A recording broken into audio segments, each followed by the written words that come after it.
Hello and welcome to this video where we're going to preview FPX FunPlus Phoenix, their roster going into 2025.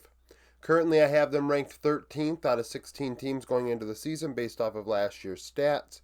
Keep in mind, 2 of the 5 players did not play in the LPL. The last 3 seasons, FPX have alternated from 8th place in championship points to no championship points to 8th place again. Last year, of course, being when they were loaned Milky Way from RNG, and Milky Way really taking on a big role with the team, being one of the best rookies in the world and doing an excellent job. Now, FPX have made some moves. They've allowed Jalahu to walk, Duck Dom Life as well, and brought in other components. So in top lane, they have Sheer. Sheer is one of those rookie top laners last year that we had a lot of promise about. We thought, hey, this guy's going to be really excellent in the top lane. He has a lot of potential. Splitting with Flandre, and hell, for a player of his age, he did pretty damn good. I mean, given that his development path was not ideal, and he was thrust into a situation onto a team that had high aspirations. So, 3.7 KDA, 57.6 KP, 7.9 CS per minute with JDG last year. Negative 1.4 share differential, 1.22 damage divided by gold. On average, in summer, was ahead 240 gold at 15 minutes and had a 2.91 vision efficiency. So was solid in the laning phase, even given his age and inexperience. Not to mention, JDG were in that upper half of the, what was it, the Ascension or whatever the hell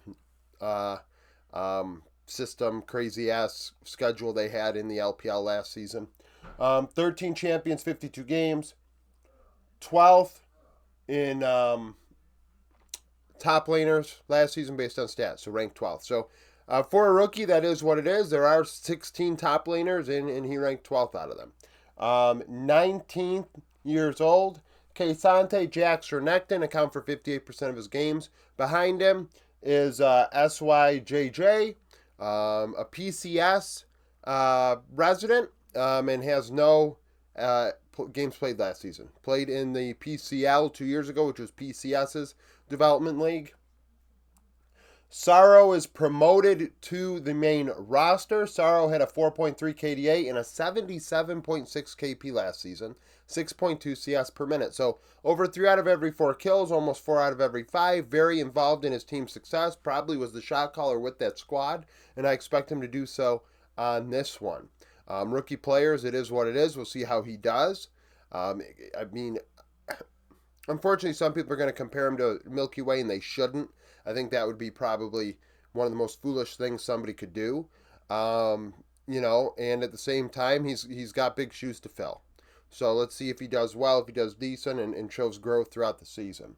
1.21 damage divided by gold, 12 champions, 62 games. Xinjiao, Viego, Talia, 47% of his games.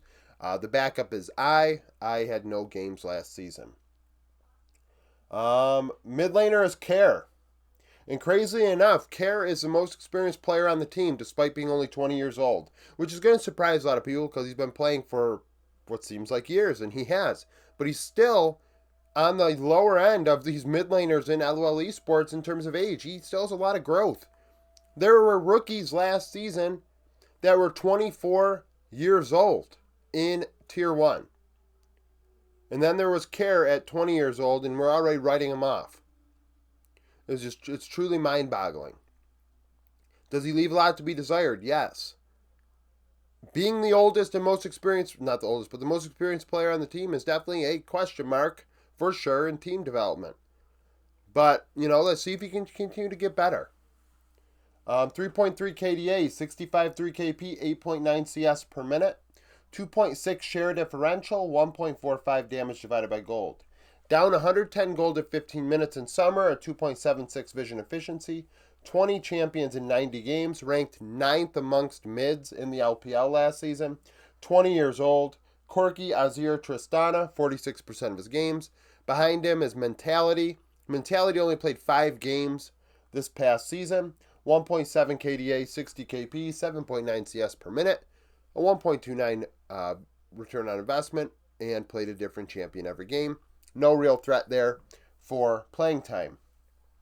Now, the only roster spot on this team that I could see based on the backup being up in the air, where there could be a change in winter, would be in the 80 carry role. So Bat is the starter. Bat played for Thunder Talk Young last season. 4.5 KDA, 73.8 KP, 8.7 CS per minute, and a 1.54 damage divided by gold. 17 champions in 66 games, is 21 years old. So, really, him and Jouet are the youngest players on the team. I mean, oldest, damn it. Jesus Christmas. Varus, Lucian, Callista, 55% of his games. Now, behind him is ZQE. And if that name does not sound familiar, or does sound familiar to you, he did play in 2023 summer with Anyone's Legend. You know, playing and splitting time with iBoy or Betty. One or the other. I forget who it was, but he's splitting time with them on Anyone's Legend. I think he actually had a pentakill. And a very young player at the time, thrust into a terrible situation. Anyone's Legend were nowhere near as good as they are right now. And I mean, played with RNG last season, played with FPX as well a bit in this 57-game sample. And I think he has the potential to end up taking over the starting role on this team. If he does well in Academy or Bat struggles, I could see a swap because he has proven at a Tier 1 level that, in my opinion, he was okay. Yes, his team went 3-15 when he played, but the win rate stat should not be used when we're talking about players. It's a team stat. So the fact of the matter is, I think this kid deserves another opportunity for sure. And, you know, I think that he could start for this team before very long if Bat struggles. GQE, 4.1 KDA, 66.8 KP, 8.1 CS per minute, 1.62 damage divided by gold, 11 champions, 57 games last season in the LDL. Jouet ranked 5th last year amongst LPL supports. Keep in mind, support stats are a struggle when it comes to LPL, but he looked good with Anyone's Legend. I think he played with Ultra Prime and then Anyone's Legend last season. No, Ultra Prime and Rare Atom. Definitely not Anyone's Legend. 2.5 KDA, 72.6 KP, negative 5.4 share differential, 0.75 damage divided by gold. On average, did struggle in the laning phase, down 390 gold, 1.78 vision score per ward. 17 champions, 75 games, is 21 years old. Nautilus, Leona, Melio were his most played, and they account for 49% of his champion pool. So when we factor this in, what we have here, negative 6.8, I mean, actually negative 4.2. So 4.2% of this team's gold could maybe go to a player like Bat or Sorrow. We'll see what happens based on how it looks. We also have, what else do we have? Oh, gold difference. 240, 130. Well, I mean, they're struggling, but it's hard to look at these numbers with 2 LDL players. We definitely don't get LDL stats. It's hard enough to get LPL stats. The backup to him is Yomaya. Yomaya, no games played last season. Chingzi is the coach. 10-6 in the regular season last year on the Anyone's Legend staff behind Tabe. So 63% win rate there and 4-4 in the playoffs. So he also was a coach, I believe, in, I want to say FunPlus Phoenix, FunPlus Blaze, which is why they've brought up so many younger players on this team. He has experience as a former support as well. So we'll see what happens. FPX's roster really is a mess. To say the very least. 13th, I think, is optimistic. I'm pretty sure when I originally saw this roster in the Discord, I was half joking, half serious when I said this roster is the worst one. Now, like I said, Care deserves an opportunity to develop. So does Sheer, so does Sorrow, so does Bat, and so does Jouet. All 5 of these players deserve an opportunity to develop. I feel like a lot of people are going to say that, oh, they're terrible, they stink, and, you know, this, that, and the third, and they shouldn't be in Tier 1 or whatever, and I'm going to just be like, really? Why? You just love to hear yourself talk. You know?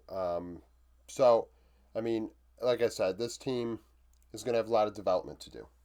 We'll see if Chingzi is up to it as a coach. So, thank you for watching. If you liked the video, like it. Subscribe to the channel for daily League of Legends content. Follow me on Twitter, join the Discord, become a YouTube supporter, and hope to see you again tomorrow.